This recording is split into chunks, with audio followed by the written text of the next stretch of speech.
এখানে আমার ওয়াজের দরকার নাই, পেন ড্রাইভের মতো যদি খোলা যেত, এটা পেন ড্রাইভের মতো শুধু স্ক্রিনে লাগায় দিতাম, হাজারো কান্না হাজারো হাসি এখানে লুকানো আছে।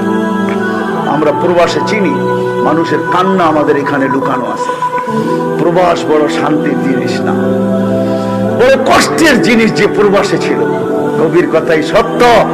হায় হায়, ঈদের দিন যখন আসে तो प्रवासी बोलते था कि ईद के दिन सब मिलेंगे अपने अपने यार से, मैं मिलूंगा दर्द गम की पत्थरी दीवार से।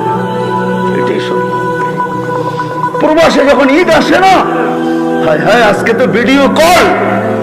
আপনাদের নোয়াখালীর কাহিনী আমার মনে আছে। আমি হজে উমরায় গেছি, তো চলে আসবো, ট্যাক্সি ভাড়া করছি, চেহারায় বোঝা যাইতেছিল না কোন দেশের। আমি বৈশাখী, আমি মনে করছি ইন্ডিয়া পাকিস্তানের হবে, নাদুস নাদুস চেহারা, সুন্দর। তো আমি উর্দুতে জিজ্ঞাসা করলাম তোমার বাড়ি কোথায়, বাংলাদেশে। তাহলে আমি বললাম তোমার সাথে